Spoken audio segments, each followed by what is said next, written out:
Namaste, my brothers and sisters in India.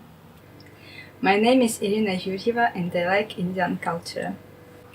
This is my first video in a series of videos I'm going to make focused on various areas to understand the culture and tradition of the Indian civilization.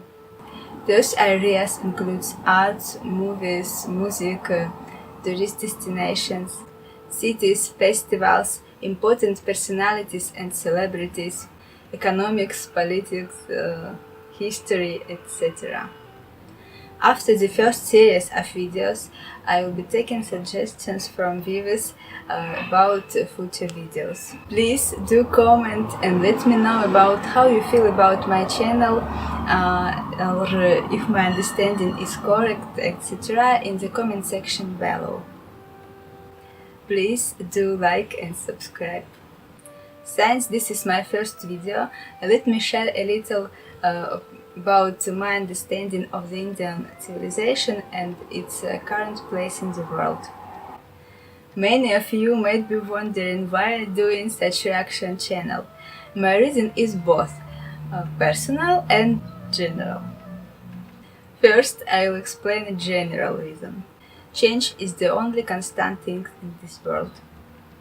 We witnessed it with the decline of Britain as a great empire, during the rise and fall of the Soviet Union, globalization, decline of the Western influence, European Union, and the rise of China.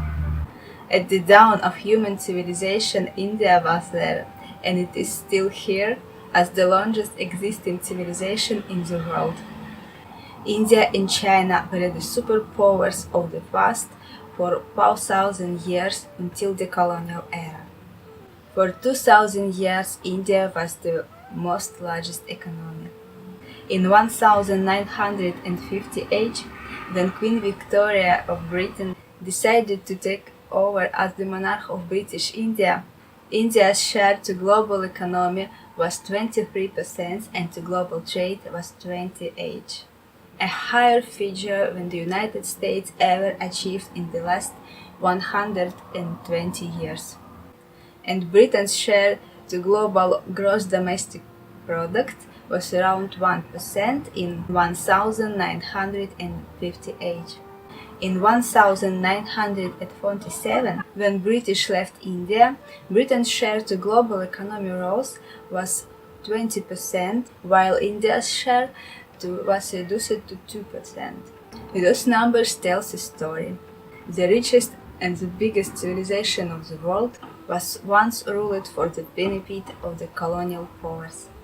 Vast industries of textiles, dyes, traditional crafts, diamonds and jewellery, and the most valuable of all, spices, was taken over by various European colonial powers. De-industrialising and pulverizing those ancient economic superpowers. But once those civilizations got independence, the giants of Asia are rising again from ashes to regain their position as the greatest economies of the world. By 2040s, India's gross domestic product is expected to be twice of the size of the European economy and overtake the United States. Also, there is a huge possibility that India will be the world's largest economy by 2015, overtake China, spreading its influence in all spheres. It includes influence in global institutions like the United Nations, military, science, technology, markets, cultural influence, geopolitical influence, etc., etc. Indian businessmen, students, teachers, doctors, travelers, etc. will be a regular affair in all countries as its massive population becomes more and more prosperous. Its movies, music, cultures, etc. will have global influence. So does its economics and political decisions. Its actions can trigger global catastrophes or worse to global prosperity and innovation. What these giants of Asia will be doing will have a direct impact on your environment, economy, stability, and almost every aspect of global economy and governance. That's why I think it is very important to understand those civilizations like China and India, which is poised to define the 21st century. Now the personal reasons. I have never been in India, but it's a dream from my childhood. Since most of my childhood passed of the Soviet Union, like many people at the time, I saw Indian movies very often. And each of those movies was like a wonderful fairy tale. Bright colors, beautiful costumes, dazzling jewelries, fascinating dances, and lots of love. All this gives me so much inspirations that even now many elements of Indian culture like yoga, meditation, mehndi, festivals, as well as a lot of Indian friends in my social networks and even in my city Kharkov. All this is an inalienable part of my life now. I grew up in a country where people of my age and older almost don't speak English, so to say so much English words at once, it is a real hit for me. So, while I will improve my English, I will speak Russian sometimes, but add English subtitles. Please check it. I hope you don't mind.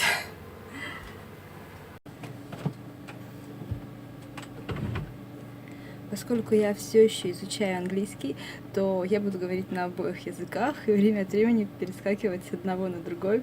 Я надеюсь, вы меня за это простите. Я буду стараться улучшать свой уровень английского, но на все требуется время. Первое видео, которое я хотела бы посмотреть, это будет видео Каролины Госвами о том, как Индия развивается, восстанавливается, возрождается в сегодняшний день, как это происходит. Начнем. Я немного волнуюсь, потому что я немного волнуюсь, но давайте начнем. In the year of 1947, the British decided to leave India, but just before they packed their bags, they had made India bleed even more by pushing it into a deadly civil war. Who would have thought at that time that just in a few decades, Indian companies would be buying and taking over the top British brands like Jaguar, Range Rover or the... Ну, я знала, что это английский бренд, но я не знала, что так много там работают индейцы. Famous tea brand that we know as Textiles. Who would have imagined that an Indian brand Tata would buy a steel company, Coros, and provide jobs to the British in their own land, but without making it a colony? Actually, I will not be very surprised if this video will shock the international community a bit. When you hear the word India, the images that come to your mind are something like this. When the media in your country talks about India, they show you clips like this. But what they are not showing you, and what they are actually hiding from you, is that India also looks like this. Who could have thought a few decades earlier that the British government would be panicking and calling a special session of parliament when an Indian company Tata would decide to sell their brand Coros, which would be making thousands of British jobless? Who could have thought that in just a few decades after the independence from the British, an Indian company Tata would actually become the biggest private sector employer of the UK?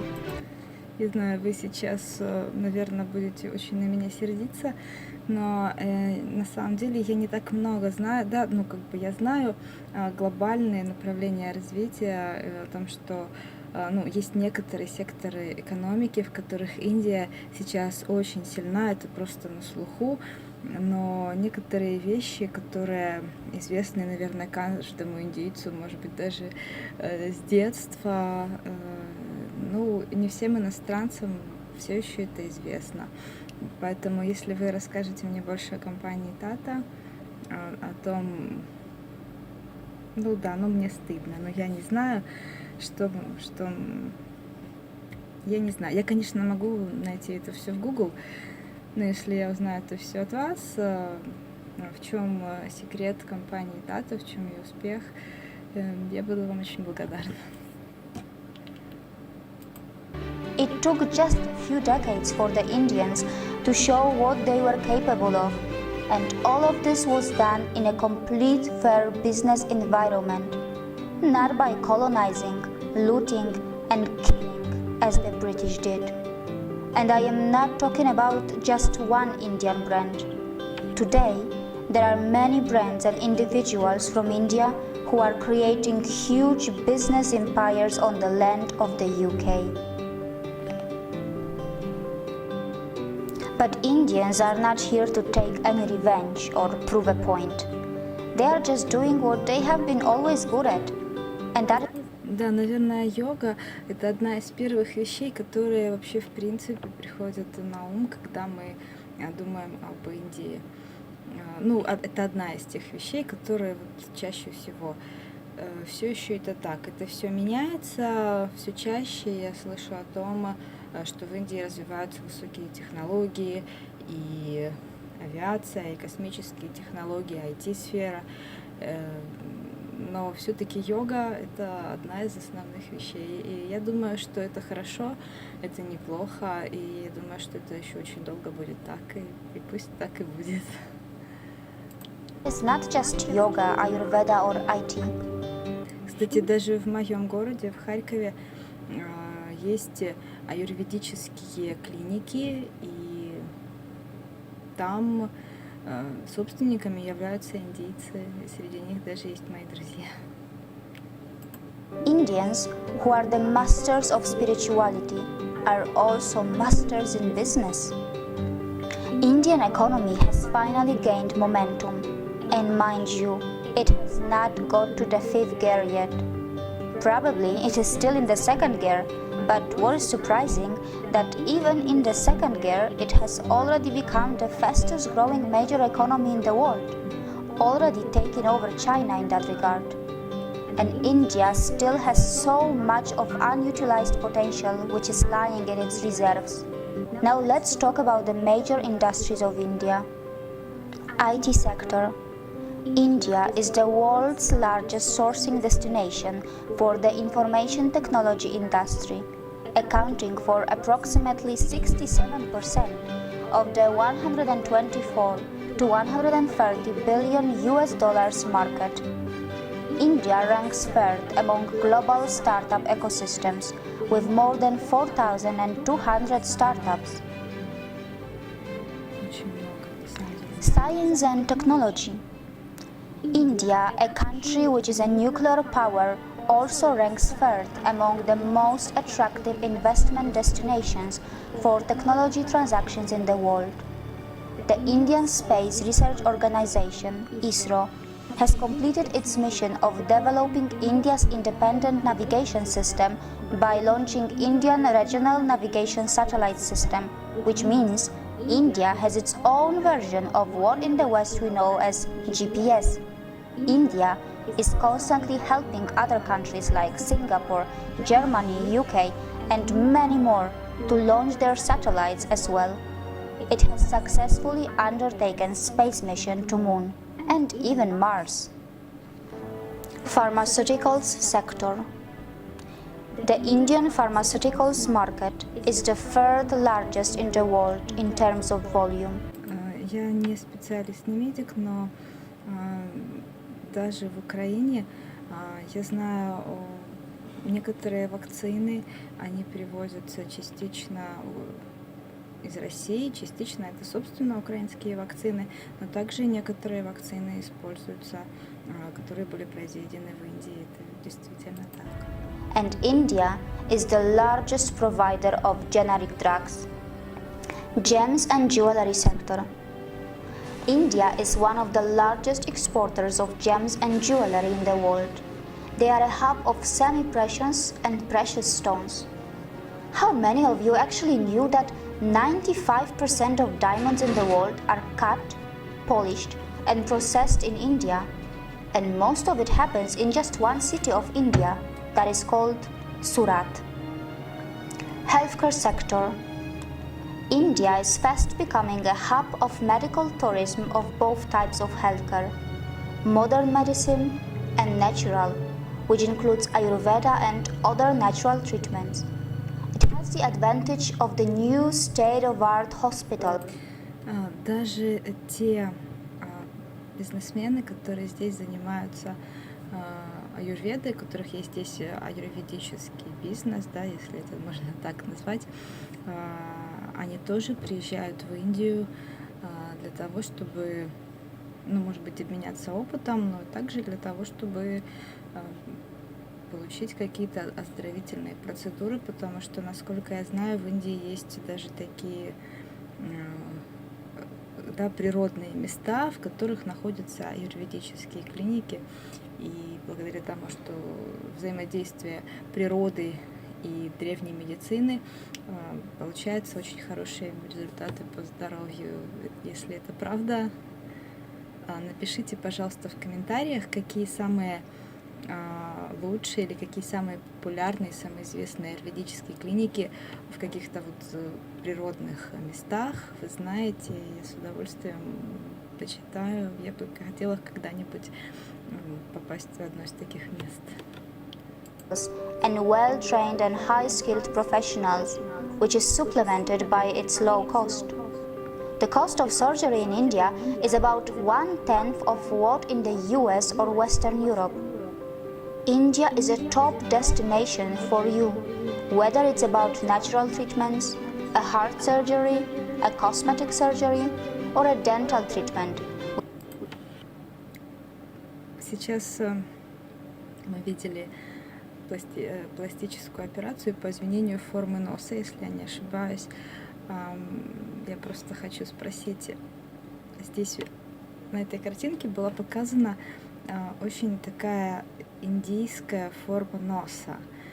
И, на мой взгляд, это очень одна из отличительных черт индийской нации. И лично мне, мне нравится внешность многих людей. И эти носы, они имеют такую своеобразную, какой-то национальный колорит и национальный шарм в хорошем смысле. И я не совсем понимаю, зачем делать свою внешность более похожей на европейскую. Есть своя красота в одной нации, есть своя красота в другой. И мне просто не совсем понятно, почему, если вы можете объяснить, поделитесь, пожалуйста, потому что мне кажется, что нет, я не против исправления каких-то недостатков, если это действительно какая-то беда, которая мешает нормально жить.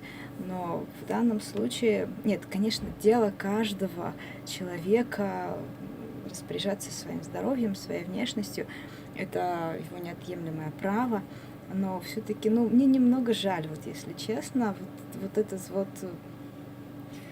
есть у индийцев своеобразная такая изюминка, что ли, во внешности, да, и это своеобразный оттенок кожи, он не похож ни на африканский, ни на в Китае, который, да, он, конечно, в разных регионах Индии тоже свой, но это красиво, это очень, не знаю, это одна из отличительных черт. Зачем пытаться это исправить? Может быть, я не права, но, в общем, скажите, почему некоторые люди это делают, если вы знаете. Может быть, действительно что-то в этом есть важное. which your country's natural insurance may not be covering. Real estate sector. India is building future cities of the world with a massive plan of building 100 smart cities. To give you an example, over 5 million homes are under construction just in the national capital region of India. A majority of people in India still live in villages, and India is preparing itself for the biggest migration of its people from villages to the cities, at a scale which the mankind has probably never seen before. Infrastructure sector. India is growing its infrastructure at an unbelievable speed. Did you know that its capital already has around 250 kilometers of modern metro rail? And it's going to add a few hundreds more, which is going to make it the biggest in the world, close to Shanghai. Almost all its major cities are seeing the rapid development of metro, and the construction of bullet trains connecting the major cities are underway too. Not just that, India is developing infrastructure in the other parts of the world and growing its influence by making ports and developing other mega infrastructure outside India too. Automobile sector. Apart from all the international companies which are lining up to make the most of India's automobile market, which is literally exploding, India's own brands are not far behind.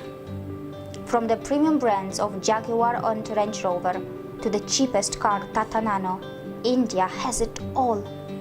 You will be surprised to know that India has a long list of its own automobile brands like Mahindra, Hero, TVS, Ashok Leyland, Bajaj, Force Motors, Eicher, just to name a few.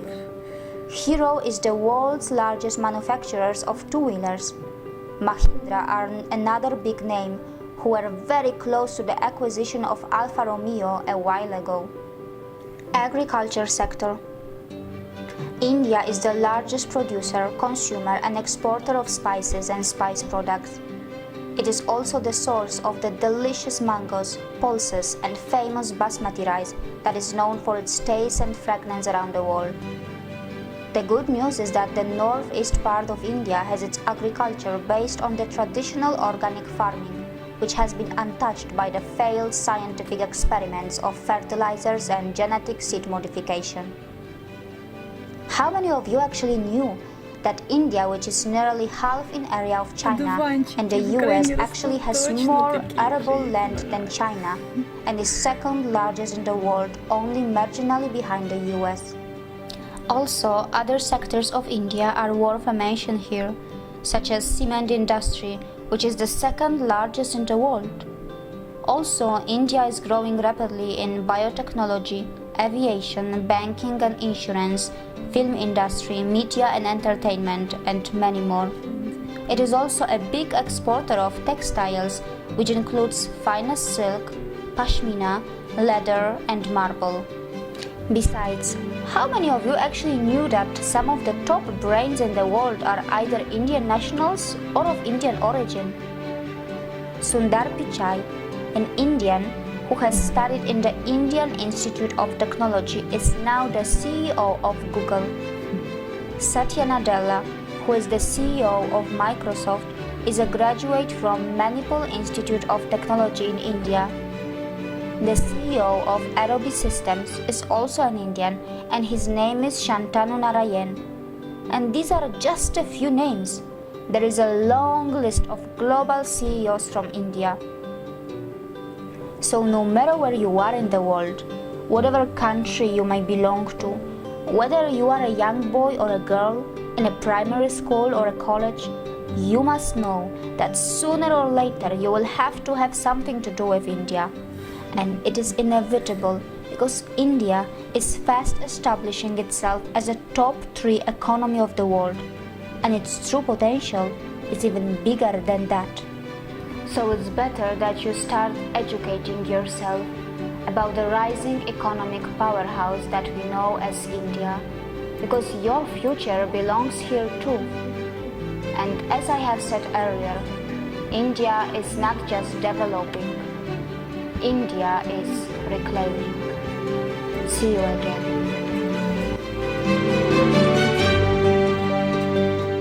Я абсолютно согласна с тем, что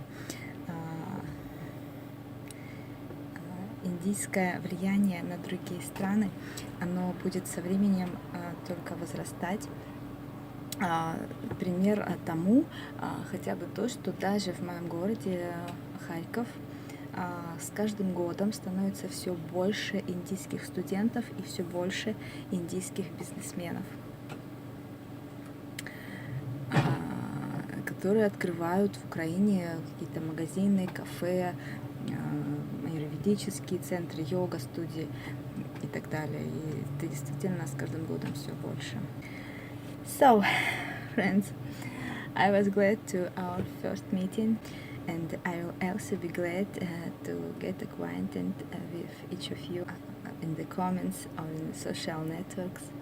So subscribe to the channel because your opinion of my understanding of India is very important. And see you. Bye.